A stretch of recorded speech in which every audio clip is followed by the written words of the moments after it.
Entreprendre pour certaines personnes relève des superstars, des génies.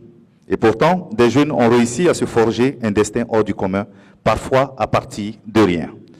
Ce sont ces entrepreneurs qui impactent positivement leur génération que nous recevons à votre émission Entreprendre.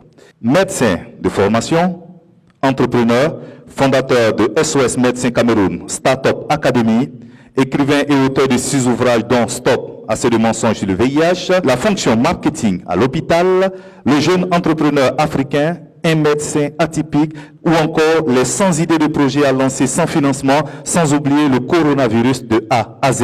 Mesdames et messieurs, merci d'accueillir le docteur Claudel Nambissi qui est notre invité pour cette émission.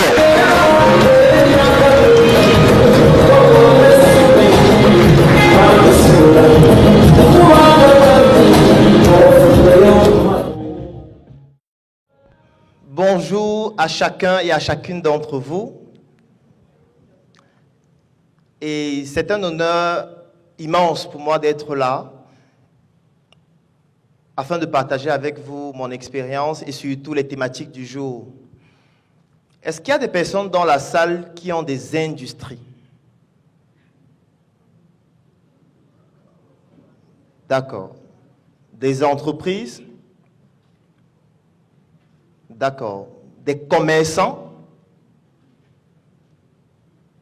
Des personnes qui ont des idées de projets et qui souhaitent lancer un projet à court, à moyen ou à long terme? D'accord. Des étudiants? D'accord.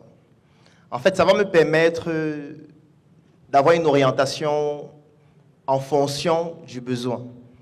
Parce que lorsque je parle d'industrie, je sais ce que c'est que le besoin. Lorsque je parle d'entreprise, je peux imaginer ce que c'est que le besoin. Surtout que nous sommes dans un environnement qui est similaire dans la plupart des pays, surtout d'Afrique subsaharienne. Effectivement, je fais partie de ces personnes-là qui se battent au quotidien pour restaurer la dimension étymologique du mot savant. Est-ce que j'ai la prétention de l'être? Il faut être prétentieux pour être entrepreneur.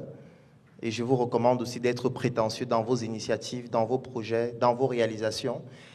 Et la définition étymologique d'un savant, c'est quelqu'un qui, dans plusieurs disciplines, a la capacité de pouvoir apporter des avis pertinents. Chacun ici a au moins le BEPC. Est-ce qu'il y a quelqu'un qui n'a pas le BEPC? D'accord, de toutes les manières, même s'il y en a, c'est très peu de personnes. Pourquoi est-ce que je pose cette question? C'est parce que lorsque nous avons fait l'école, on nous a parlé des chercheurs. On nous a parlé des personnes qui ont eu à faire des découvertes dans le domaine de la physique, dans le domaine de la chimie, dans le domaine des mathématiques, dans le domaine de la philosophie. Et moi, la remarque que je faisais, c'est que plusieurs chercheurs se retrouvaient dans plusieurs disciplines différentes. Vous allez voir un chercheur qui a eu à faire des découvertes en chimie. On parle de la même personne en mathématiques, on parle de la même personne en philosophie, on parle de la même personne en médecine, on parle de la même personne en chimie. Mais aujourd'hui, lorsque moi, médecin, commence à parler de l'économie, on me dit « va à l'hôpital ». Reste concentré. En fait, ça montre à quel point nous sommes en train de régresser sur le plan intellectuel. Et ce n'est pas fait pour rien, c'est parce que l'école, qui est encore tributaire de l'époque coloniale, a pour objectif de nous transformer en des ouvriers. Et l'ouvrier, on n'a pas besoin qu'il soit un savant. On a besoin qu'il maîtrise exactement sa tâche. C'est pour ça qu'il faut qu'il se spécialise au maximum, ce qu'on appelle l'ultra-spécialisation, qui n'ouvre la voie qu'au salariat à 99%. Donc, je suis médecin de formation et après ma formation, je suis sorti médecin en 2014. J'ai décidé de me lancer en entrepreneuriat, en commençant par l'entrepreneuriat médical, en créant une structure qui s'appelle SOS Médecins Cameroun, où nous faisons de la médecine extra-hospitalière, c'est-à-dire tout ce qui est médecine en dehors de l'hôpital. Ça prend en compte des consultations à domicile, des soins à domicile, des couvertures sanitaires d'événements, des évacuations sanitaires, des conseils en ligne et tout ce que vous pouvez imaginer. Aujourd'hui, c'est la première plateforme médicale en ligne au Cameroun. Alors, le deuxième projet que je décide d'implémenter s'appelle Startup Academy, qui en réalité est un projet qui se base sur un trépied. Et là, nous allons commencer à parler de stratégie. Parce que vous, en tant qu'industriel, en tant qu'entrepreneur, en tant que commerçant, vous avez besoin de stratégie. Vous avez besoin de comprendre comment faire pour pérenniser mon activité sur le court, sur le moyen et sur le long terme. Et moi, lorsque je lance le projet Startup Academy, au départ, je m'inspire des échecs, des difficultés et des challenges du premier projet. Comme pour dire que la première étape de la stratégie, c'est de s'inspirer de ces échecs antérieurs, c'est de s'inspirer de ces difficultés antérieures, c'est de s'inspirer de ces challenges antérieurs, dans le but de ne pas commettre les mêmes erreurs, parce que là, ça deviendrait la bêtise, si tout le temps vous commettez les mêmes erreurs. Alors, la première erreur que j'ai eu à commettre antérieurement, c'était celle de me dire que si je suis très intelligent, je peux m'en sortir tout seul. Moi, je croyais réellement à cela. C'est la raison pour laquelle, à ce jour, j'ai déjà lu plus de 400 livres, en dehors des livres de médecine. S'il y a quelqu'un qui a fait la médecine ici, il doit savoir qu'en médecine, par année, vous devez lire au moins 50 livres. Et moi, je dis dans les livres en dehors des livres de médecine, je ne parle pas de mes expériences opérationnelles parce que je me disais que si je connais beaucoup de choses, je peux m'en sortir seul.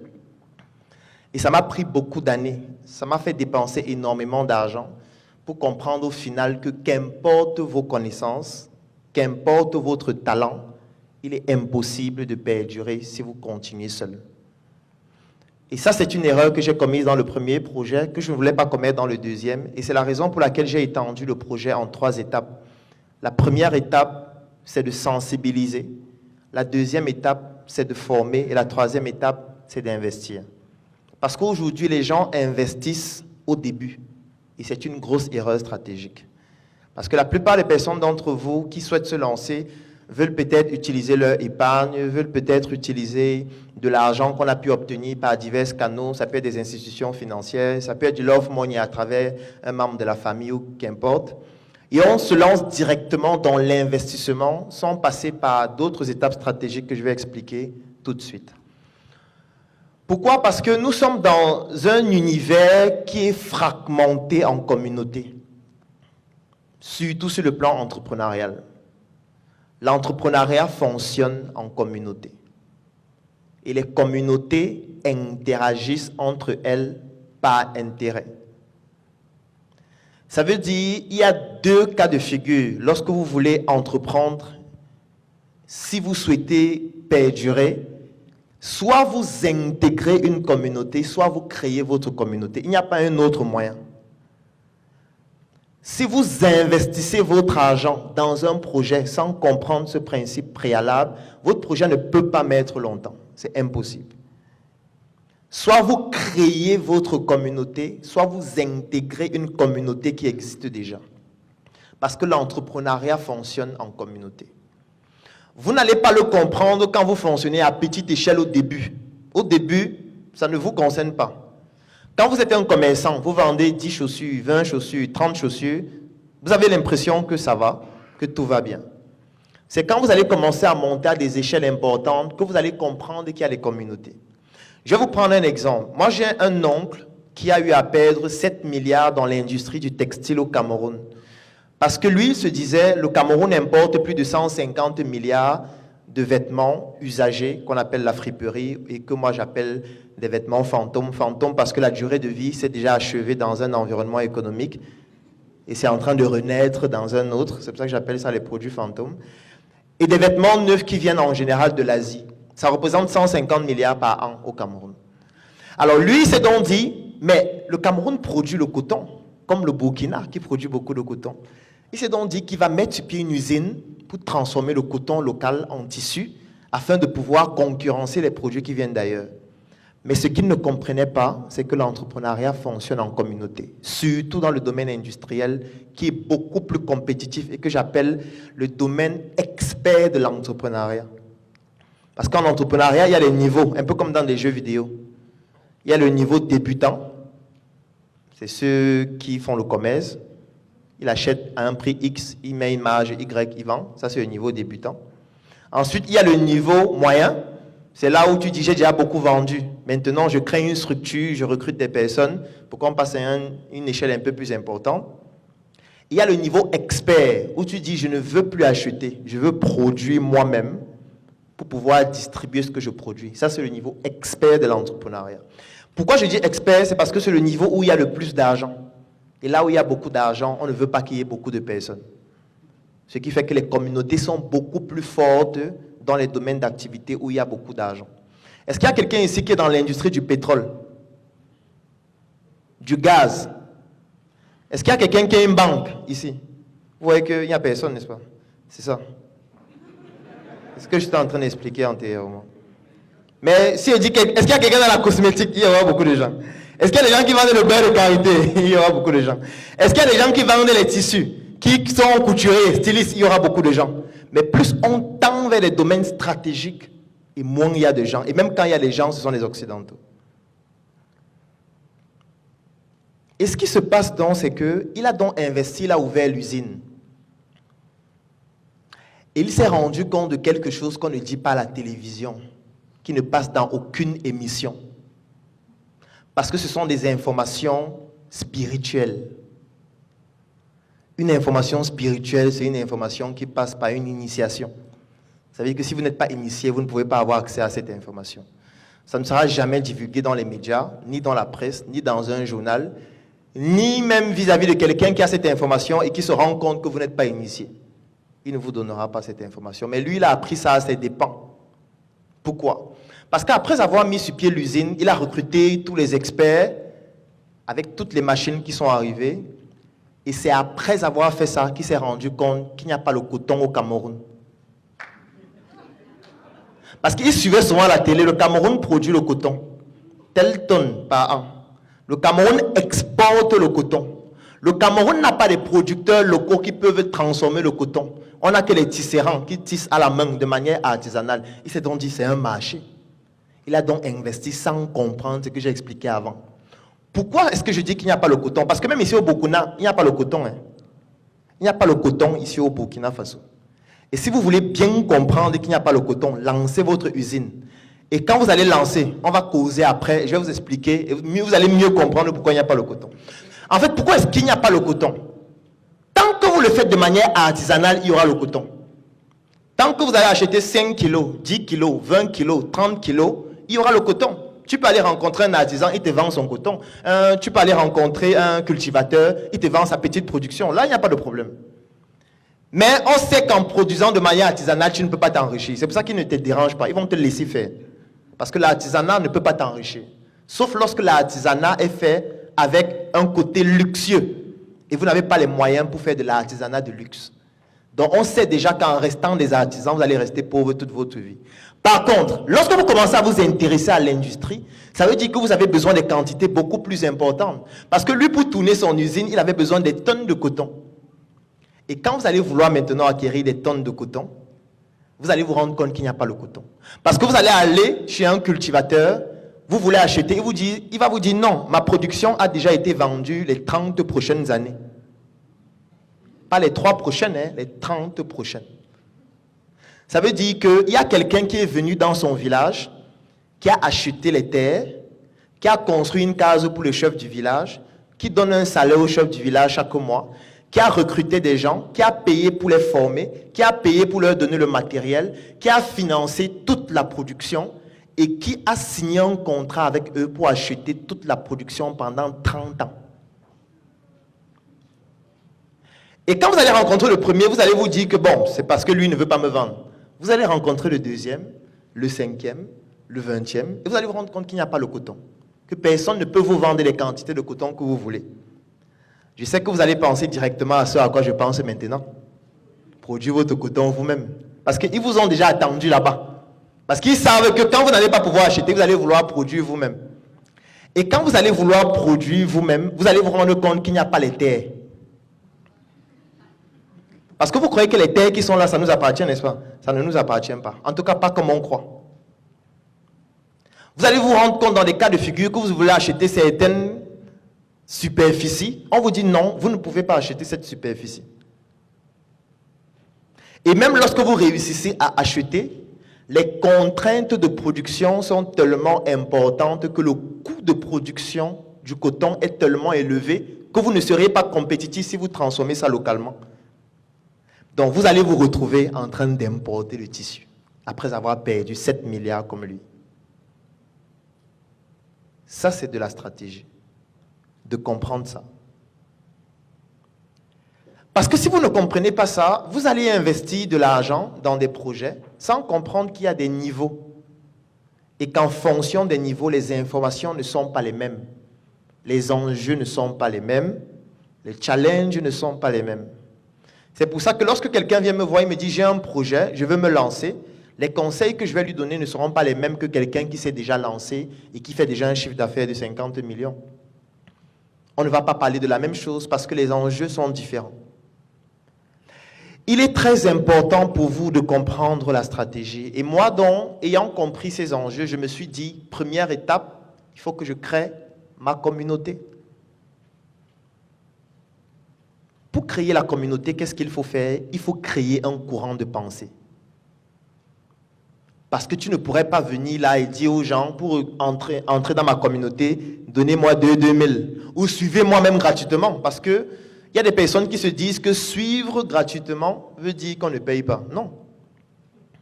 Si cette conférence était gratuite et que vous venez, vous assistez pendant 2 heures, vous avez payé 2 heures de votre temps. Et je peux vous dire que 2 heures de temps, ça vaut beaucoup. Pour moi, ça vaut 2000 €. Donc, même si c'est gratuit, si ce n'est pas pertinent, moi, je ne viens pas parce que ça va me perdre du temps. Donc, ce n'est pas parce qu'on ne paye pas que ça n'a pas de valeur. Vous êtes en train de perdre de votre temps. Donc, pour créer une communauté et pousser des personnes à adhérer à cette communauté, il faut que le courant de pensée soit très fort. Et pour que le courant de pensée puisse toucher le maximum de personnes, aujourd'hui, nous avons l'opportunité d'avoir l'une des plus grandes révolutions du siècle, qui est Internet.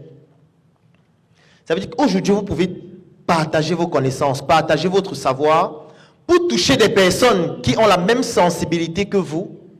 Mais surtout, si vous voulez souhaiter que ces personnes intègrent votre courant de pensée, il y a une règle fondamentale, c'est qu'il faut être extrêmement radical. Extrêmement radical. Il ne faut pas souhaiter que les gens vous aiment. Moi, ici, mon objectif n'est pas d'avoir des amis. Je n'ai pas besoin de plus d'amis. Mon objectif n'est pas qu'on aime ce que je suis en train de dire. Ça ne m'intéresse pas. Ça ne m'apporte rien. Mon objectif, c'est qu'à chaque fois que je transmets une idée, que ça puisse diviser l'opinion en 2 camps. Un camp des personnes qui ne m'aiment pas, et je m'en fous d'eux parce qu'ils ne me servent à rien. Et un camp des personnes qui radicalement aiment ce que je fais et sont prêts à me suivre dans l'aventure. Eux, on peut faire des projets sur le long terme avec eux. Parce que sur le plan idéologique, ils vous suivent déjà radicalement. Parce que si vous voulez que tout le monde vous aime, lorsqu'il y aura des challenges, ce sera difficile pour eux de résister aux challenges avec vous. Ils vont dire non, c'est trop compliqué. Tout à l'heure, par exemple, on sort du mémorial pour voir la statue de Thomas Sankara. C'est un message fort. Pour nous, il était inconcevable de partir d'ici sans aller là-bas. Même s'il fallait rater le vol, il fallait qu'on parte là-bas. Parce que pour nous, ou plutôt pour moi, c'est le plus grand révolutionnaire africain.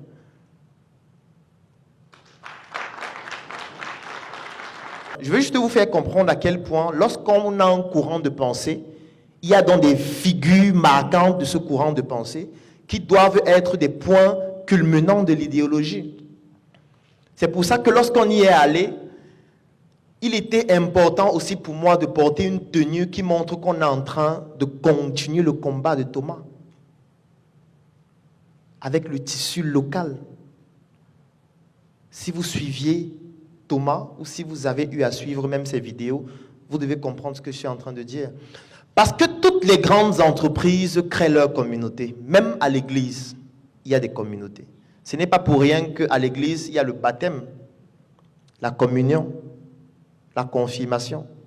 C'est une école, c'est un courant de pensée. C'est la même chose à la mosquée. C'est la même chose dans toutes les grandes entreprises. Toutes les grandes entreprises créent d'abord une communauté sur la base de la radicalité. Parce que c'est le meilleur moyen de conserver des personnes qui vont permettre à l'entreprise de se développer sans avoir forcément besoin de dépenser en marketing.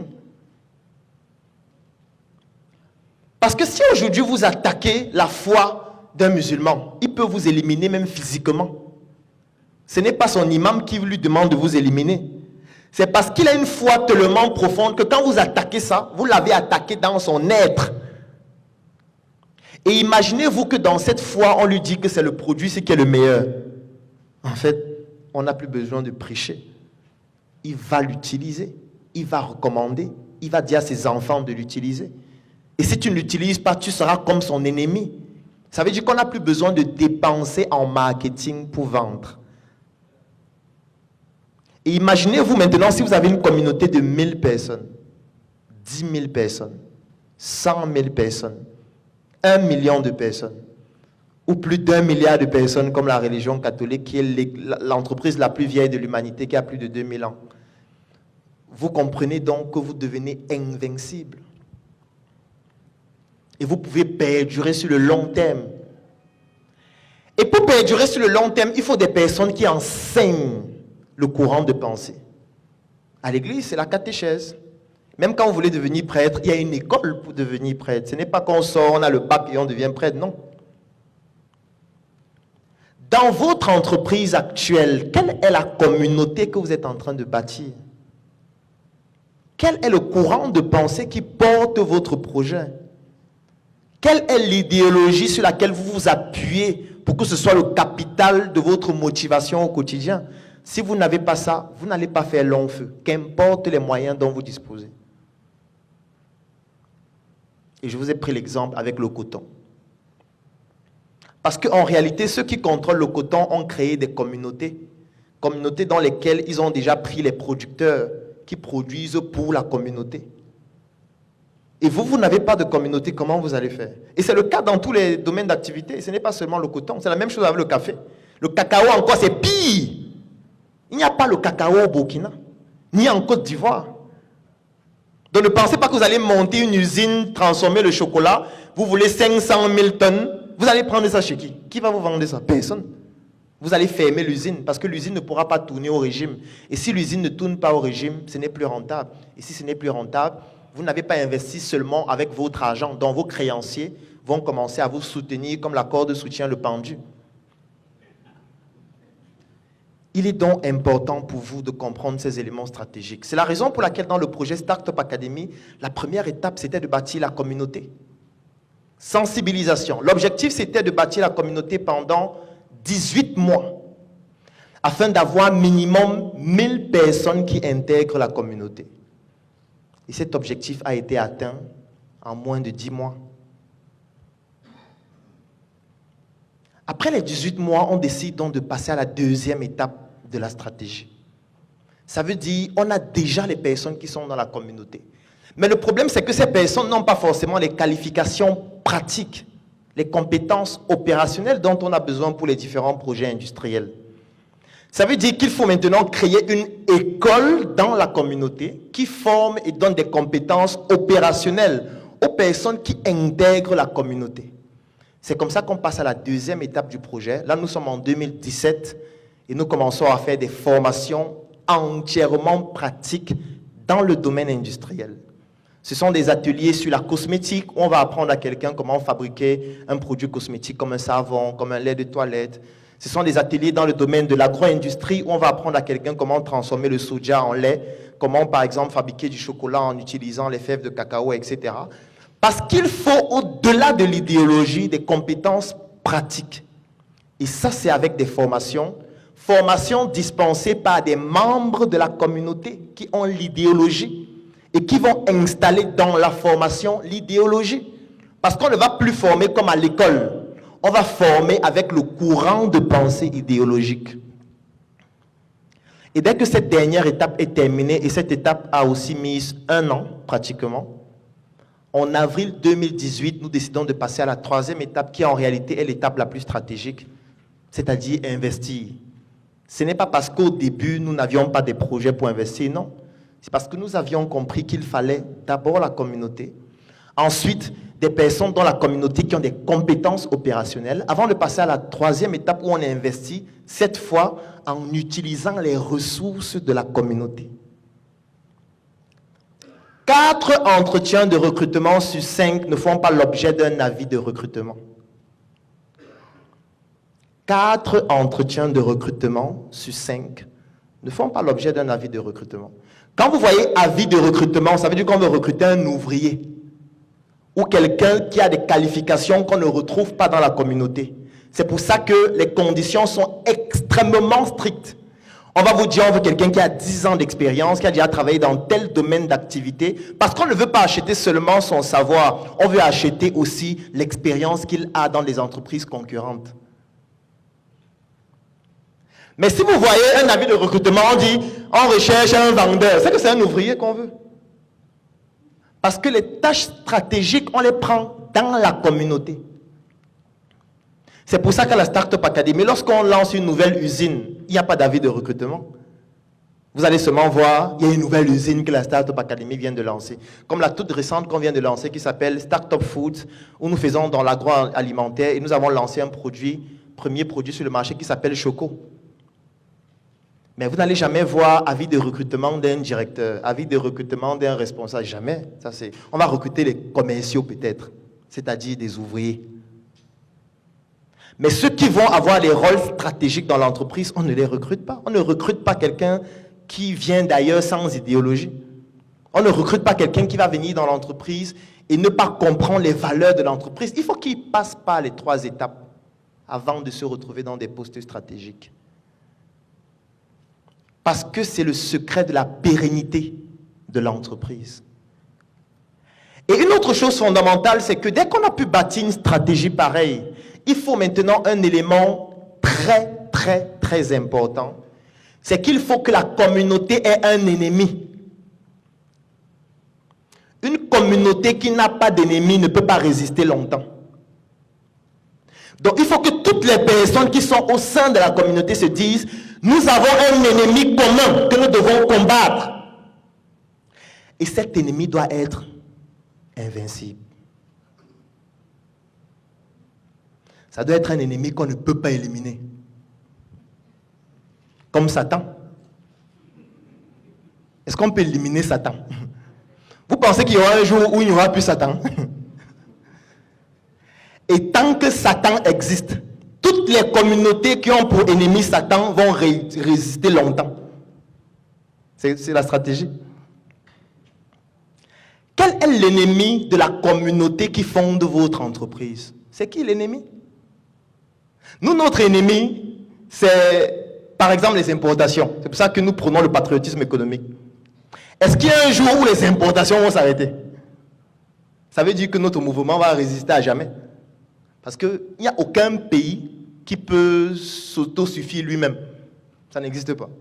Je vais prendre un simple exemple. Il n'y a aucun fabricant de véhicules qui fabrique lui-même toutes ses pièces. Ça n'existe pas. Aucun. Il va fabriquer une partie, il va prendre le moteur chez l'autre, il va prendre le volant chez l'autre, il va prendre le tissu chez l'autre. Ça veut dire que s'il se coupe des autres, il ne peut plus fabriquer le véhicule. Je prends un exemple avec les téléphones Apple. L'appareil photo est fabriqué par Sony, l'écran est fabriqué par Samsung, alors qu'on a l'impression que ce sont des concurrents. Mais ce que vous ne savez pas, c'est que chaque fois qu'on vend un iPhone, Sony gagne de l'argent, Samsung gagne de l'argent. Chaque fois qu'on vend un iPhone. Vous voyez jusqu'à quel point ça va? Vous, quelle est votre communauté? Quelles sont les stratégies que vous mettez en place pour bâtir votre communauté? Quel est le courant de pensée de votre communauté? Quelles sont les personnes au sein de votre entreprise qui sont en train d'enseigner le courant de pensée de la communauté pour que cela puisse facilement permettre aux ressources humaines d'être excellentes?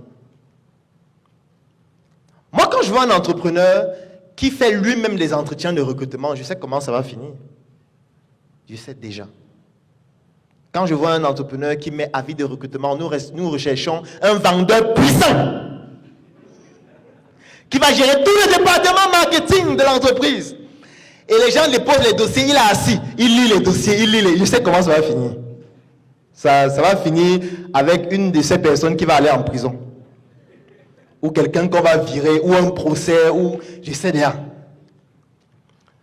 Parce que nous sommes dans un pays où le chômage est tellement violent, croissant, interminable, que lorsque quelqu'un suit qu'on recrute, il veut travailler. Tu vas dire que mon courant de pensée c'est ça, il va dire oui, j'adhère, parce que lui veut travailler. Tu vas dire il faut faire ça, il va faire parce que lui veut travailler. Quand tu vas commencer à payer, lui veut atteindre ses objectifs pour pouvoir passer à un autre niveau.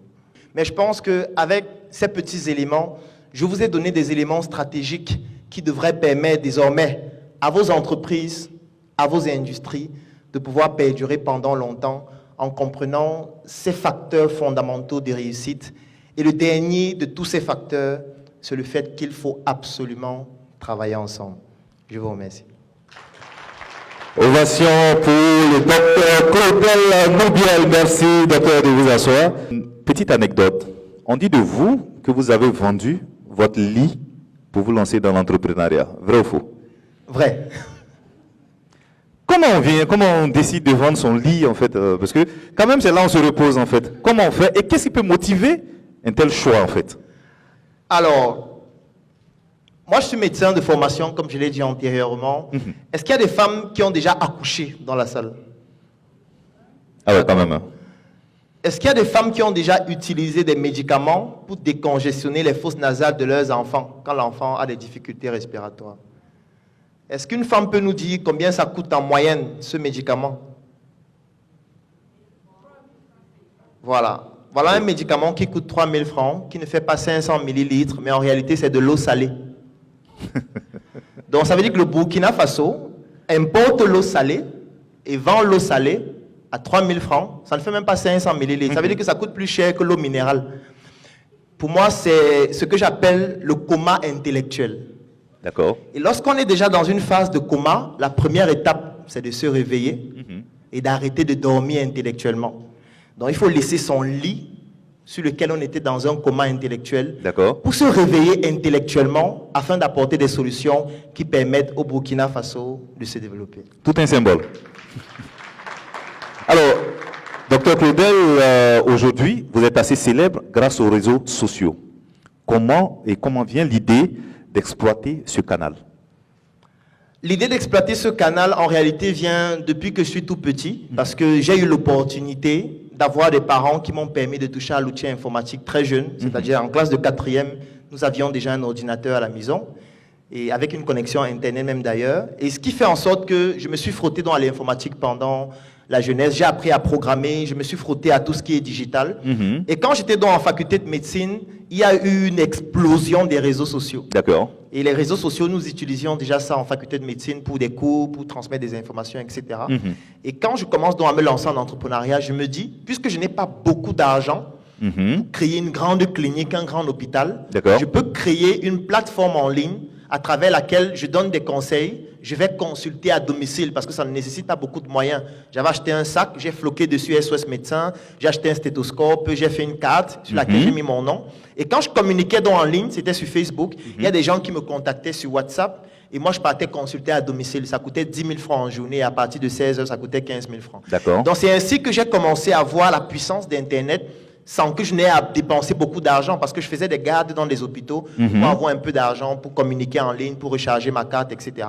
Et je me suis dit, au lieu de m'éparpiller, je vais tout donner pour que mes stratégies se fassent sur le digital. C'est comme ça que j'ai commencé à investir pratiquement tous mes revenus sur Internet. Aujourd'hui, vos vidéos sont scrutées par des milliers de personnes, voire même des millions aujourd'hui. Qu'est-ce que vous leur dites aujourd'hui? Qu'est-ce que vous dites à ces jeunes-là qui souhaiteraient se lancer également en entrepreneuriat? Parce qu'il faut dire que vous avez conjugué les deux. Hein? Voilà. Je leur dirais que l'entrepreneuriat, ça rend dépressif. L'entrepreneuriat, ça rend fou certaines personnes, dont certains de mes proches. L'entrepreneuriat peut faire en sorte que vous commenciez à marcher en parlant seul, en route. L'entrepreneuriat, ce n'est pas un amusement, on ne doit pas en parler en souriant. L'entrepreneuriat est tellement difficile au point où c'est impossible d'avancer seul, sinon vous serez comme un lapin dans une forêt et on attend juste que vous preniez du poids pour que le repas soit copieux.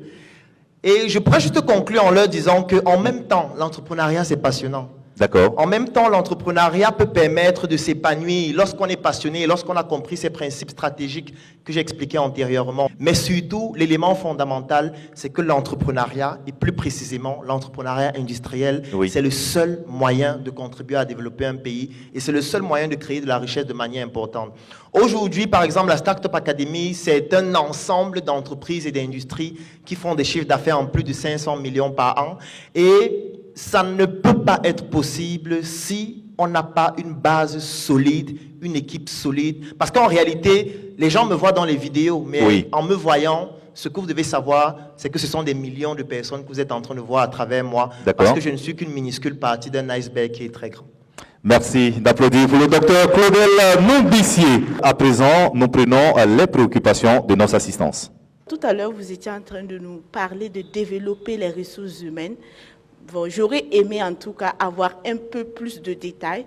Voilà, un entrepreneur qui recrute lui-même, c'est évident que ça n'ira pas loin. Alors, même s'il a des ressources humaines qui s'en occupent, alors comment est-ce qu'il peut en tout cas faire pour que cette communauté-là puisse vraiment lui être une grande richesse dans son développement? Merci. Alors la question aujourd'hui, j'allais directement aller chercher à savoir si vous allez créer à quand la Startup Academy Burkina Faso, tout simplement. Et ma question, c'est de savoir comment faire pour discipliner également notre environnement, c'est-à-dire ce que vous venez de donner, quand vous avez une vision, comment essayer de créer ceux qui vont essayer de conduire votre vision avec vous pour le succès. Merci beaucoup. Alors, merci déjà pour ces 3 questions. Je vais commencer par la 3e. Moi, je ne suis pas un coach.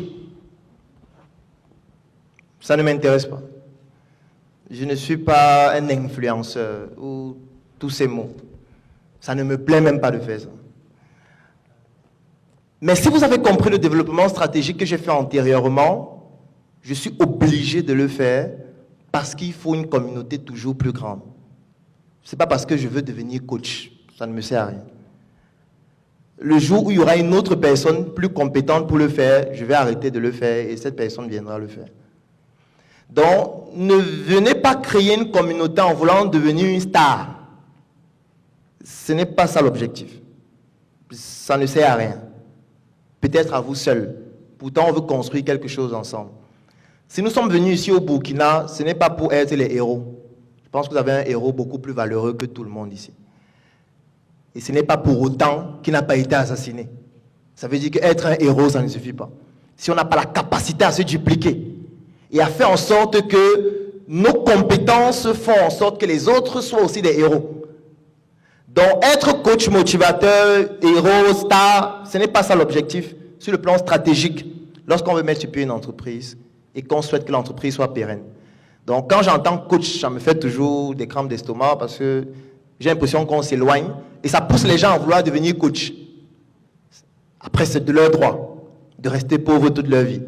Maintenant, lorsqu'on vient maintenant à la question qui est celle de savoir comment est-ce qu'on motive les équipes, si tu arrives à une dimension où tu dois motiver ton personnel, c'est que le problème, c'est toi. Ce n'est pas le personnel. La preuve, c'est que si tu vis quelqu'un de ton entreprise, le problème, c'est toi. Ce n'est pas la personne que tu as virée. Parce que si les mécanismes d'inclusion du personnel étaient suffisamment stricts par rapport à l'idéologie de l'entreprise, tu ne devais pas te retrouver en train de virer les gens tout le temps. Ça veut dire que c'est toi que tu dois interroger. Et il n'y a pas une astuce pour convaincre les gens à adhérer à une idéologie pour te rejoindre. La seule chose à faire, c'est de donner pour recevoir une fois, il faut donner 2 fois. Ça veut dire, commence à partager tes connaissances. Nous sommes dans un environnement africain où les gens n'aiment pas partager leurs connaissances en disant, on va me copier, on va tricher. Mais quelle est l'idée que tu peux avoir qu'on va tricher? Les gens vont vivre sur Mars. Toi, qu'est-ce que tu fais? Le beurre de karité? C'est ça qu'on doit tricher. Il faut être humble intellectuellement. Il faut partager vos connaissances. Il faut savoir que nous sommes tous ignorants, mais pas des mêmes choses. Parce que tu peux croire que tu es un héros. Tu peux croire que ton projet va révolutionner le Faso. Mais quand tu en parles à 2 personnes, chaque fois que tu en parles, les gens rient. En disant, mais toi, tu es un idiot. Voilà plutôt ce qu'il faut faire, ce que tu es en train de faire là, ça ne peut jamais fonctionner. Commence à partager tes connaissances. Tu es certainement sur les réseaux sociaux. Fais des vidéos, fais des textes, parle des choses. Quand tu vas parler des choses avec radicalité, avec constance, avec discipline, tu vas voir des personnes qui vont te dire « ça m'intéresse ce que tu fais ». Comment faire pour travailler avec toi? Et il faut savoir que dans la gestion des ressources humaines, il est plus important de prendre quelqu'un en qui on a confiance au lieu de prendre quelqu'un qui est compétent. La compétence s'arrête là où la confiance commence en entrepreneuriat. Ça veut dire que c'est préférable de prendre quelqu'un en qui on a confiance parce qu'à lui, on peut transmettre des compétences au lieu de prendre quelqu'un qui est excellent, qui est le meilleur de l'Afrique, mais qui ne peut pas garantir un capital confiance élevé. C'est pour ça que vous allez toujours vous rendre compte que dans la plupart des grandes entreprises, la personne qui prend les décisions, c'est celui en qui on a confiance, et celui qui est son adjoint, c'est celui qui est excellent. Parce que si vous faites l'inverse, votre entreprise disparaît. Pour venir à la question maintenant de l'investissement, ou plutôt de l'installation de Startup Academy au Faso, sans que nous ne soyons ici, nous avons déjà des membres de Startup Academy au Burkina Faso. Ça fait partie de la démarche stratégique que nous avons, parce que nous prenons toujours le fait que le Cameroun, c'est un quartier. Le Burkina Faso, c'est un quartier. La Côte d'Ivoire, c'est un quartier. Parce qu'il ne faut jamais oublier que notre pays, c'est l'Afrique.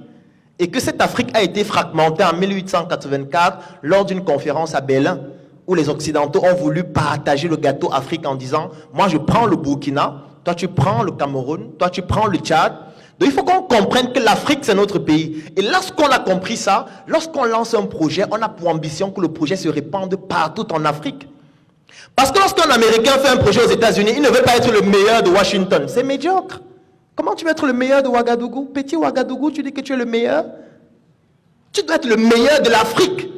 Sauf que tu ne peux pas être le meilleur de l'Afrique seul. Raison pour laquelle, à travers des initiatives comme celle-ci, nous souhaitons pérenniser ce que nous avons déjà commencé au Cameroun, au Burkina, en Côte d'Ivoire, dans plusieurs autres pays, avec des personnes qui comprennent déjà l'idéologie et que nous avons déjà pu identifier. Raison pour laquelle nous avons déjà des membres ici sans y être. Quand vous allez aller dehors, vous allez voir un stand avec des t-shirts, avec des cartes de nos membres, alors que nous ne sommes jamais arrivés au Faso.